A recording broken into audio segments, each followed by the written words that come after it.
Bismillahirrahmanirrahim. Assalamu alaikum warahmatullahi wabarakatuh. In this video we are going to talk about plasma membrane.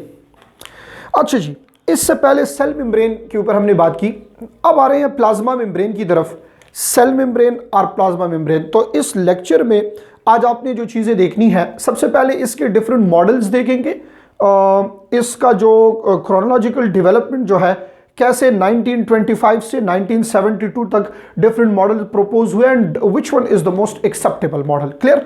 फिर इसके बाद जो हम जो रिसेंट मॉडल है फ्लूइड मोज़ेक मॉडल, उसके थ्रू सेल मेम्ब्रेन को एक्सप्लेन करेंगे और फिर इसके डिफरेंट फंक्शंस जो है इसकी तरफ आएंगे। So look at different models of the plasma membrane. सबसे पहले 1925 में फर्स्ट मॉडल जो प्रपोज्ड हुआ था वो 1925 में प्रपोज हुआ। अब 1925 में जो मॉडल था उसको प्रपोज किया किसने? गॉर्टर एंड ग्रेंडल ने। गॉर्टर और ग्रेंडल ने एक मॉडल प्रपोज किया। इस मॉडल में क्या था, गौर करें।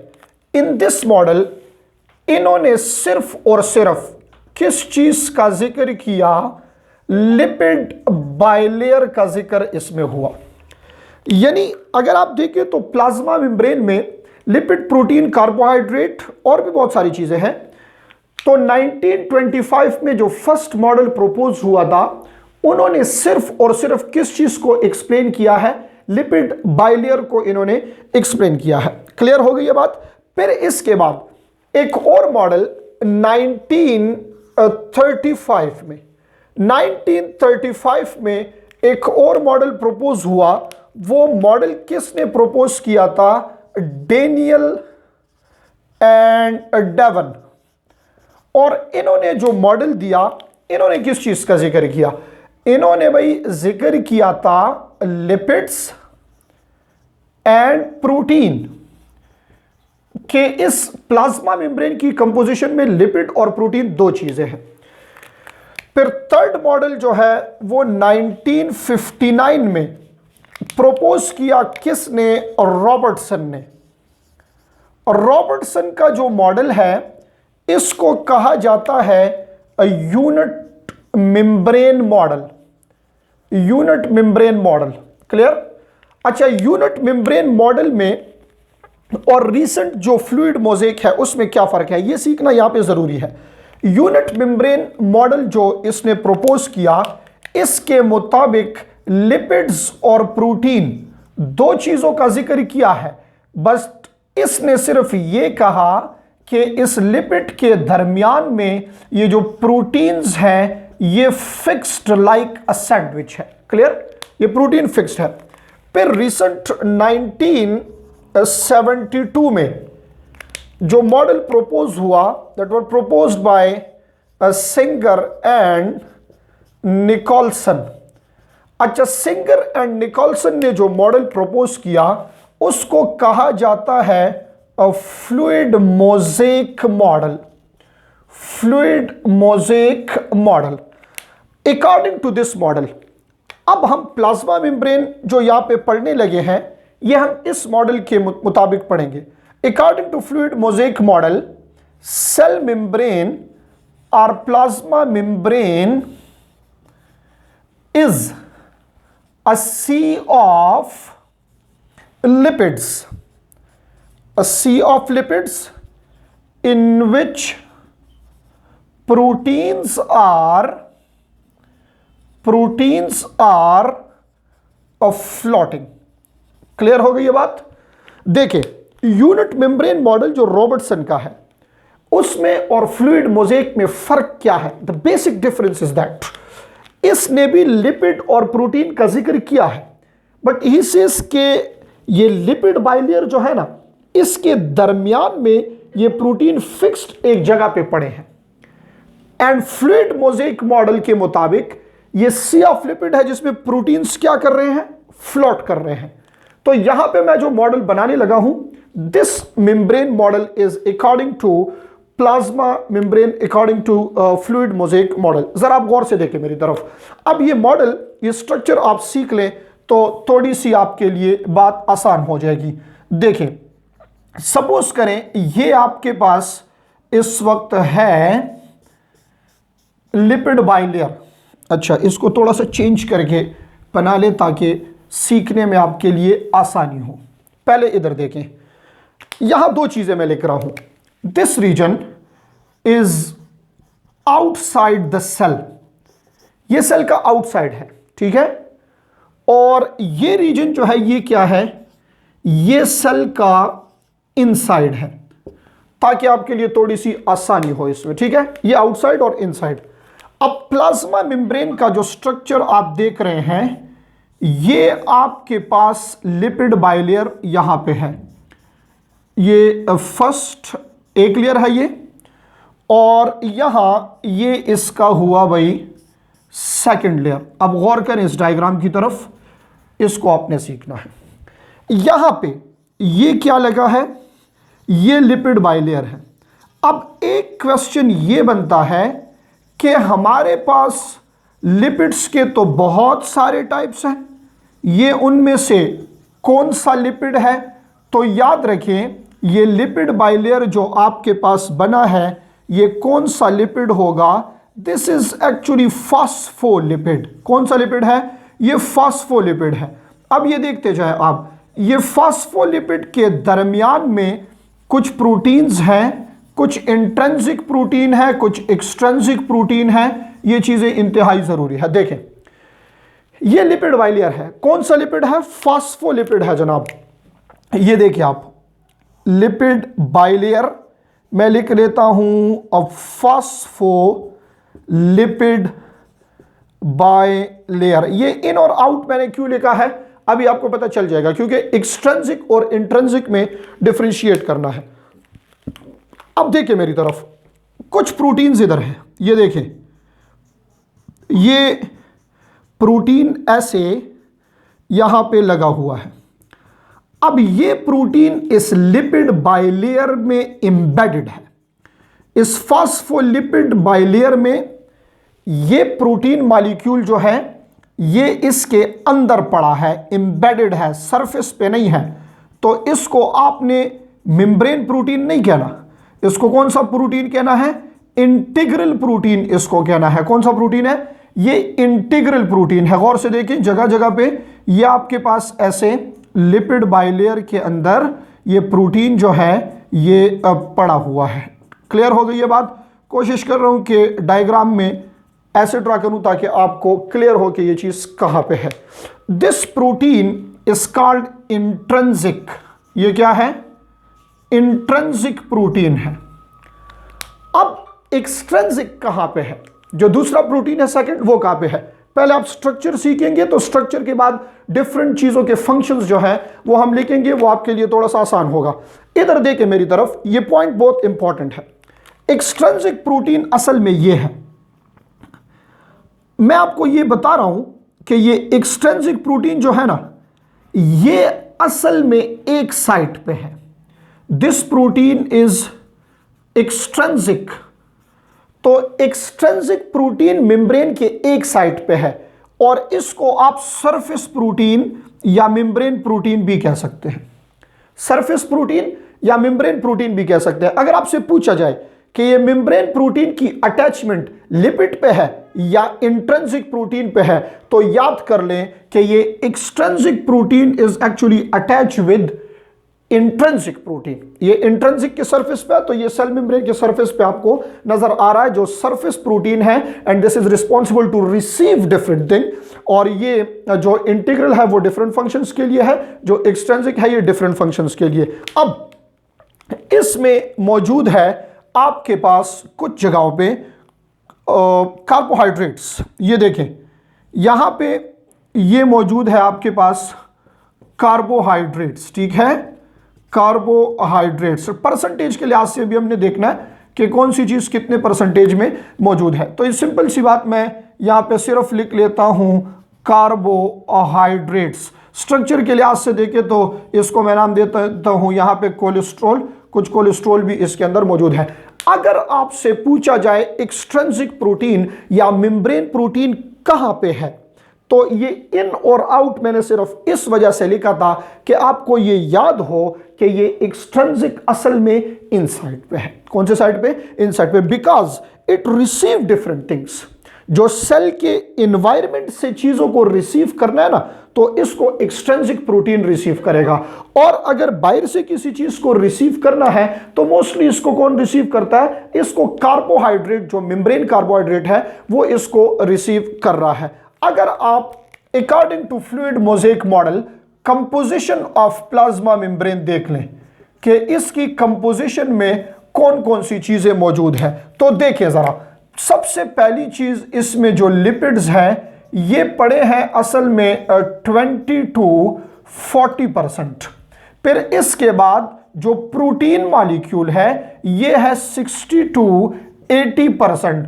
और जो कार्बोहाइड्रेट्स आप देख रहे हैं तो ये होता है 2 to 3%, नेग्लिजिबल अमाउंट है, बहुत कम अमाउंट है। और ये याद रखें कि ये मॉलिक्यूल कंजुगेटेड मॉलिक्यूल के फॉर्म में होंगे। सो यहां पे असल में मौजूद होता है ग्लाइकोलिपिड एंड ग्लाइकोप्रोटीन।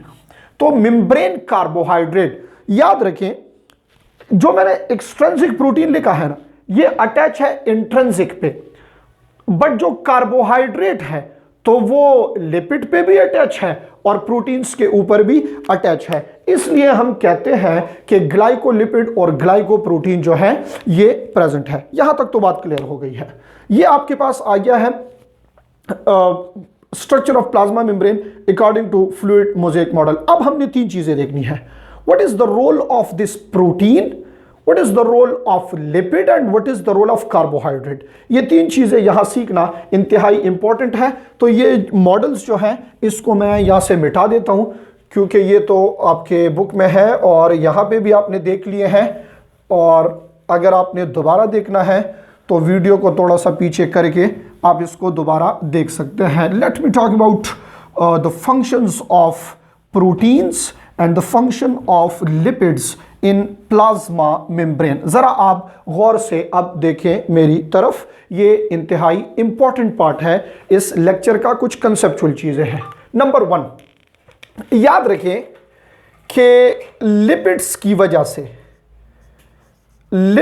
वजह से ये जो प्लाज्मा मेम्ब्रेन है ये होगा डिफरेंशियली परमिएबल। ये होगा डिफरेंशियली परमिएबल। अच्छा, ये डिफरेंशियल परमिएबिलिटी क्या है? यानी कि इसमें कुछ चीजें पास होंगी और कुछ नहीं। इसमें एक सेक्शन नॉन पोलर चीजें कुछ हैं, कुछ नॉन पोलर है और कुछ पोलर है। तो इस केस में लिपिड्स की वजह से जो नॉन पोलर है ये पास हो जाती है और जो पोलर है इसको प्रिवेंट किया जाता है यहां पे। This is one of the most important function of plasma membrane. आपके बुक में फंक्शंस में लिखा है कि पोलर चीजें इस रीजन से पास नहीं हो रही। अगर हो सकती तो याद रखिए कि इस सेल के अंदर से जो वाटर है, जो शुगर्स है, कुछ जो एमाइनो एसिड्स हैं, ये इससे क्या हो जाते? एस्केप कर जाते, बाहर चले जाते हैं। So this is one of the great function of lipids, जिसकी वजह से ये वाटर जो है ये सेल से बाहर नहीं जा रहा। क्लियर हो गई ये बात? तो लिपिड्स की वजह से ये होता है भाई डिफरेंशियली परमिएबल। अब प्रोटीन्स की वजह से ये क्या होगा? परमिएबिलिटी जो प्रोटीन्स की वजह से है वो क्या होगी और कौन सी प्रोटीन की वजह से? याद रखें कि ये है मेम्ब्रेन प्रोटीन की वजह से। किस वजह से? मेम्ब्रेन प्रोटीन की वजह से। इसके साथ मैं यहां पे लिख लेता हूं membrane protein make it selectively permeable. जनाब, what is selectively permeable? Now गौर करें, मैं एक चीज लिख रहा हूं, selective permeability depends upon internal concentration. अब इसको सीखना जरूरी है, गौर से देखें। ये तो मेम्ब्रेन प्रोटीन है ना, एक्सट्रिंसिक प्रोटीन की बात कर रहे हैं। एक एक चीज का आपने फंक्शन देखना है। एक्सट्रिंसिक प्रोटीन की वजह से ये सेलेक्टिव परमिएबिलिटी है। इंटरनल कंसंट्रेशन का क्या मतलब हुआ, इधर देखें। सपोज करें ये आपके पास सेल है, सपोज करें ये आपके पास सेल है, सेल मेम्ब्रेन है। अब इस सेल मेम्ब्रेन के अंदर मैं सपोज करूं कि ये जो रेड मॉलिक्यूल्स हैं इसकी मैक्सिमम कंसंट्रेशन 4 है सेल के अंदर, यानी मैं ये बताना चाह रहा हूं कि इस सेल के अंदर इस रेड कलर के मॉलिक्यूल की सपोज करें कि मैक्सिमम कैपेसिटी 4 मॉलिक्यूल्स की है। अब चाहे बाहर लाखों करोड़ों हजारों सैकड़ों जितने भी हो, ये जो है अंदर नहीं जा सकते, because the cell membrane is selectively permeable. क्यों? प्रोटीन्स की वजह से ये सेलेक्टिव परमिएबल है। तो selective permeability depend upon internal concentration. Focus इधर होना चाहिए। अगर इंटरनल 100% सेचुरेटेड है तो इस वक्त the cell membrane will act as impermeable. Clear? अगर इंटरनल 100% सेचुरेटेड है तो this membrane will act as impermeable. अब होगा क्या, सपोज मैं इसमें से इन 2 मॉलिक्यूल्स को निकाल दूं तो क्या ये बहुत सारे अंदर जाएंगे? क्योंकि हम तो पढ़ते हैं from higher concentration to lower. No, सारे अंदर नहीं जाएंगे। उसका रीजन यह है कि इसकी मैक्सिमम कैपेसिटी ही 4 के लिए है, तो 2 मॉलिक्यूल्स अंदर आने तक ये परमिएबल होगा मेम्ब्रेन, और जब ये पूरा हो जाए again this will act as impermeable. तो सेलेक्टिव परमिएबिलिटी असल में किस चीज की वजह से होती है? मेम्ब्रेन प्रोटीन जो है this make the cell selectively permeable. यहां तक बात क्लियर हो गई है? अब यही मेम्ब्रेन प्रोटीन, एक्सट्रिंसिक प्रोटीन जो आपके पास है, ये एक्सट्रिंसिक प्रोटीन इनका एक और भी फंक्शन है। This is responsible to act as a receptor. ये क्या है? एज अ रिसेप्टर ये काम करते हैं। भाई किस चीज के रिसेप्टर का ये काम कर रहे हैं? तो याद रखिए कि जो आपके पास मेम्ब्रेन प्रोटीन है, मेम्ब्रेन प्रोटीन जो है ये रिसेप्टर है किस चीज के लिए? इन्वायरमेंट के लिए। ठीक है? अच्छा, इन्वायरमेंट से गौर करें मेरी तरफ। इन्वायरमेंट से जो चीजें सेल के अंदर इंटर हो रही है या कुछ चीजें सेल से बाहर जा रही है, स्पेशली जो चीजें सेल के अंदर आ रही है तो उसको रिसीव करना होगा कि नहीं? तो ये मेम्ब्रेन प्रोटीन ये क्या करता है? ये इसको रिसीव करता है, and this is responsible to inform the cell, inform the cell for response। ये सेल को रिस्पॉन्स के लिए क्या कर देता है? इंफॉर्म कर देता है। क्लियर हो गई ये बात? तो lipid differentially permeable, membrane protein selectively permeable, and इसका एक और फंक्शन है act as a receptor. Now एक और आपके पास प्रोटीन है जिसको आप इंटीग्रल प्रोटीन या इंट्रिंसिक प्रोटीन कहते हैं। ये इस इंट्रिंसिक प्रोटीन का यहां पे काम क्या होगा? What is the function of this intrinsic protein? तो इसका मेन काम है ट्रांसपोर्ट। इसको कहा जाता है permease, permeases. So this permeases, this is responsible for transportation. कौन सी transport? Responsible for diffusion, responsible for osmosis, and also responsible for active transport। अब एक्टिव ट्रांसपोर्ट जो है ये किसको कहा जाता है? तो active transport is actually the process of transport in which the expenditure of energy occur. जिस ट्रांसपोर्ट में एनर्जी यूज होती है उसको क्या कहा जाता है? उसको एक्टिव ट्रांसपोर्ट कहा जाता है। क्लियर हो गई ये बात? 3 चीजों के फंक्शंस आपने सीख लिए हैं, lipid protein and lipid protein and integral protein. Clear? अब जनाब एक है आपके पास कार्बोहाइड्रेट्स। कार्बोहाइड्रेट्स के क्या फंक्शन होंगे आपके पास? गौर करें, मैं लिख रहा हूं मेम्ब्रेन कार्बोहाइड्रेट। क्या? Membrane carbohydrates. अच्छा, membrane carbohydrate also act as a receptor, receptor site, especially this is HRS। HRS, what is this? Hormone receptor site, hormone receptor site, ठीक है, हार्मोन्स को रिसीव करना हार्मोन रिसेप्टर साइट है। Clear हो गई ये बात। जो मेम्ब्रेन प्रोटीन है इसका एक और काम भी इंतहाई इंपॉर्टेंट है, और दूसरी बात यह है जिस तरह ये हार्मोन्स को रिसीव कर रहा है ये इंपल्स को भी रिसीव करता है, और इसका एक और फंक्शन है, this is responsible for the process of endocytosis, ठीक है। अब endocytosis, intake of different things, तो दो तरह की आपके पास एंडोसाइटोसिस में दो चीजें आ जाती हैं, एक को कहा जाता है फेगोसाइटोसिस और दूसरे को कहा जाता है फिनोसाइटोसिस। फेगोसाइटोसिस जो है ये आपके पास ईटिंग है, क्या है, ईटिंग ऑफ सेल और ईटिंग ऑफ डिफरेंट मटेरियल, और pinocytosis is the process of drinking. तो इसके लिए कौन रिस्पॉन्सिबल है, इसके लिए जनाब रिस्पॉन्सिबल है मेम्ब्रेन कार्बोहाइड्रेट। चार चीजों का सीखना यहां पे जरूरी है। प्लाज्मा मेम्ब्रेन फंक्शनली डाइवर्स है, क्या है, डाइवर्स है। इसका साइज देखिए तो 7 नैनोमीटर वाइड है। ये फंक्शनली डाइवर्स का मतलब है कि इसमें lipid, extrinsic protein, intrinsic protein, carbohydrate, ये सारे अलग अलग फंक्शन कर रहे हैं। लिपिड्स की वजह से डिफरेंशियली परमिएबल, मेम्ब्रेन प्रोटीन की वजह से this is selectively permeable, and membrane protein act as a receptor. फिर इंटीग्रल प्रोटीन ट्रांसपोर्ट के लिए है, परमिएसिस है, और membrane carbohydrate receptor as well as this is responsible for the process of endocytosis. बहुत सारे एमसीक्यूज इससे आ सकते हैं, 7-8 एमसीक्यूज इस पे अलग से करेंगे, और इसी के ऊपर एक और शॉर्ट लेक्चर होगा जो कि होगा functions of plasma membrane. This is all about the structure and different functions, diverse function of different molecules in plasma membrane। Overall जो प्लाज्मा मेम्ब्रेन के फंक्शंस हैं उस पे इसके बाद बात करेंगे इंशाल्लाह नेक्स्ट लेक्चर में।